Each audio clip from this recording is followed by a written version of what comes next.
Ladies and gentlemen, I've had this channel for a little bit over a year, and it drives me insane that I've never once made a SpongeBob video, and I'm really reaching here by saying I'm making a SpongeBob video. I know that's crazy. I had to do it. I quote SpongeBob so much it's not even funny. Ask literally everyone in my life. That, along with Always Sunny, are the two things that I quote more than anything in the world. I always find myself having tics. I feel like when I'm going to be in my 80s and like just saying things out of dementia and all that, it's going to be things from SpongeBob. Like, you know that meme where it's like, Fortnite. Like, that's literally going to be me with SpongeBob. So today, I wanted to do a tier list of my favorite SpongeBob characters. And yes, SpongeBob started to become really mid after the first few seasons, but I still absolutely love this show and all its characters and all that stuff. I'm going to leave SpongeBob for later in the video, but we have Gary to start with. And I'm going to put Gary in meh. Yes, he's been around from the beginning, but all he did was go, meow, that's it. And sometimes he was a really petty bitch. I'm not gonna lie. He really pissed me off at times. He did some things that were rude to SpongeBob, and he acted like a cat. And I'm not particularly fond of cats, so he's going in the meh tier. I don't hate them. I just don't love them. And that's how I feel about Gary. Now up next, we have, I forget his name. Is it Patchy the Pirate, or is it just the pirate guy, the Tom Kenny? I don't know his name. I'm going to say he is good. I really wholeheartedly always liked Tom Kenny, and I liked his portrayal here as the pirate guy, Patchy the Pirate, whatever you call it. I genuinely don't know, but he was one of the things that made the show really strong, and I wholeheartedly enjoyed it. I enjoy him a lot. And that's great. Up next, we have Potty the Parrot. Potty the Parrot, I barely remember, but I remember some of the live episodes where he was in it, or Potty, I don't know, whatever was in it. I'm just going to go with okay. I think, okay, well, you know what? If I'm putting Potty in okay, I gotta put Gary in okay, because at least Gary was like on the same level. I'm gonna say he's a little bit ahead of Potty, actually. Potty was only in like a couple episodes, and I can't remember all the little nitty-gritty details of what Potty did, but yeah, that's Potty. This one, I don't know what this is. I know him from the SpongeBob movie. There was the guy with the foot. I just don't know what this is. Can anyone tell me what this is? I have no idea. He's gonna go in the meh tier, because I can't say he's bad or good. I just genuinely don't know him. Up next, we have Mermaid Man. Evil! We are going to put Mermaid Man in good, because I've always really enjoyed Mermaid Man. He's just so funny. Some of the stuff we got with him, like one of the things that comes to mind is the invisible, car. I don't remember what it is, the invisible machine. I forget what they called it, but just him, he's so funny. I love all the things we got with him, with his switching the M to W for Wumbo. Things like that. It's first grade, SpongeBob.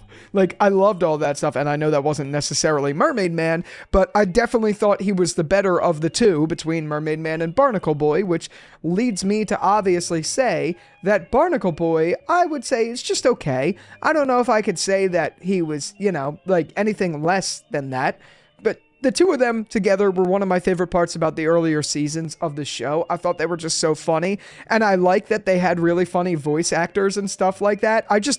I wholeheartedly loved their addition into the show. I think they're funny, and I love Mermaid Man. Barnacle Boy's okay. He's got a big nose, like me. Look at that schnoz. Here, I gotta show you guys. Look at this. Look at that schnoz. That's crazy.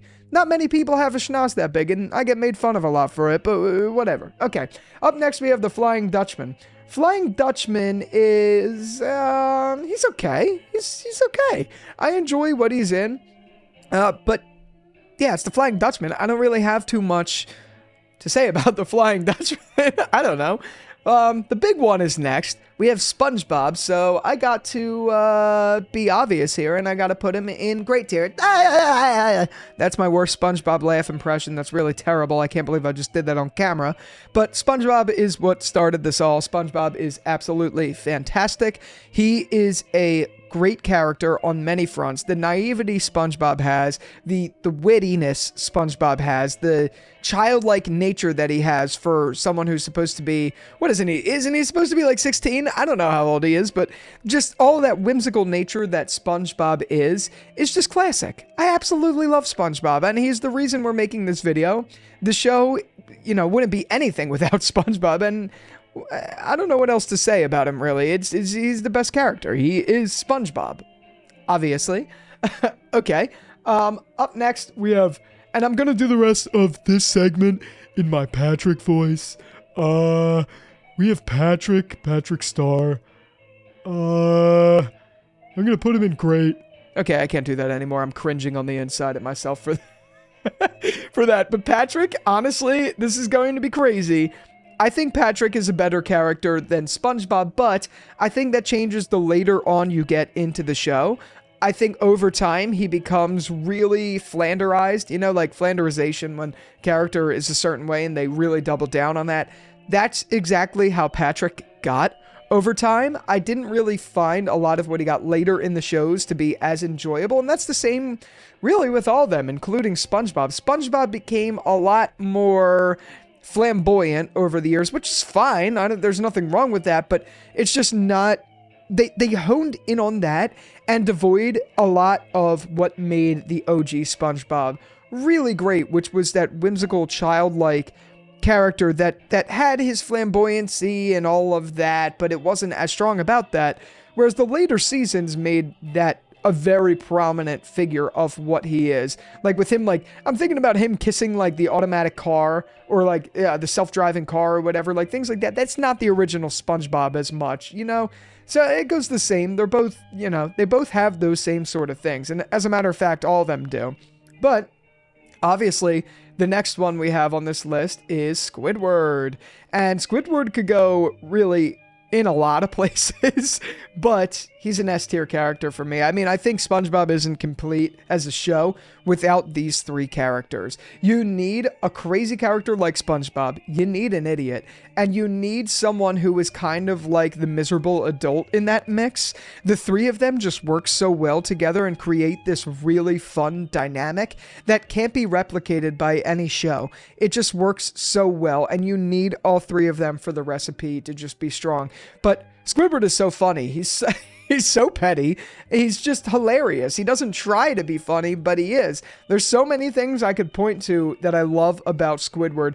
One of my favorites is the Magic Conch Shell episode where he's like, "Can I have something to eat?" And Magic Conch is like, "Try asking again." He's like, "Can I have something to eat?" And she's like, "No." I just find it so funny. And he's like, everything with him is just so funny. He's just a miserable character who gets what he deserves all the time, and we can't ignore that one episode where he's like, "Future." We can't ignore that one. It's a great episode with just Squidward. I don't know, I'm yapping. I love Squidward. That's all I gotta say about him. Up next, we have Mr. Krabs. Mr. Krabs could easily, I think, fit in the great tier, but I don't think he's as strong of a caliber as these individuals. I'm going to put him in good tier, but he's going to be at the very top of my good tier. I like Mr. Krabs. I think he's funny. He's a great addition to the show. And he's similar to SpongeBob, Patrick, and Squidward, kind of have... Without him, the show doesn't feel the same. I just don't necessarily think he's on the same level as the greats. You know who I do think is on the same level as the greats, though? Which is crazy, and I can't believe I'm admitting this. But it is Plankton. I love Plankton. I think he's so funny. He's one of my favorite characters just because he's hilarious. He's kind of like the Squidward to Mr. Krabs, if that makes any sense. He's the miserable one trying to steal the recipe all the time, and it makes for a really funny tale. I don't know. I think he's great. I think just... Every time he does something and he gets hurt in the process, it's hilarious. One of my favorite scenes with him is when he's falling and he's screaming and he stops midway through to take a sip of water and then starts screaming again. I don't even remember how to find that, but if I do, I'll put it on screen. But I love that scene. And just in general, I think that's what I love so much about Plankton. He has that just crazy whimsicalness to him that I think is so funny. I don't know. But you can't have Patrick without Karen. I mean, Plankton without Karen. But Karen doesn't really do too much. I think she's just okay. There's nothing really to report about Karen. Yeah. I don't know what else to say about her. But yeah. Next up, we have Sandy Cheeks. And Sandy is a character that admittedly... I never really cared for nearly as much as the core crew, like Squidward, Patrick, SpongeBob. I'd say Sandy's like right next to Mr. Krabs if I had to say something. I think that's the perfect spot for him, just being completely honest. Up next, we have Mrs. Puff. Mrs. Puff is, she's, I guess, good too. I don't know. I think she's funny. I like the episode she's in. I like what she does to SpongeBob. And I like that she's the character that always is getting driven insane by SpongeBob. I think that's just something that makes her funny. And when she blows up and is like, oh, SpongeBob, why? I don't know. I don't know. I can't believe I'm making this video. I never thought I'd be making a SpongeBob video, but I love tier lists and I love the show. I feel like I have to do it. I have to talk about it at some point on a channel that's all about shows I love, you know? And last but not least, we have Pearl. Pearl is just a meh character. I don't really have any feelings one way or another towards Pearl. The only episode I remember about her is the one where she cried so much that it caused like a river or whatever inside of the Krusty Krab. That's all I really remember. But you know what it is? And I have to... This is my tier list, by the way, but I have to segue this.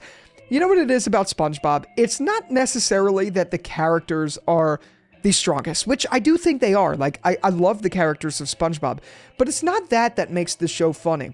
It's all the additions of the characters in the background. It's the nature of it, the setting, the characters working together with one another. It's not always just that one individual character. It's how they all come together to tell a bigger narrative, and everyone surrounding Bikini Bottom. That's what makes the show so strong. That's something that I think is the reason it resonates with adults as much as it does children. And overall, I think it's a show that I will never forget for as long as I live. And like I said in the beginning of this video, when I'm 80 and senile, I'm going to be screaming, you mean like a weenie? And yeah, that's my tier list. Let me know what your thoughts are down in the comments. And yeah, bye.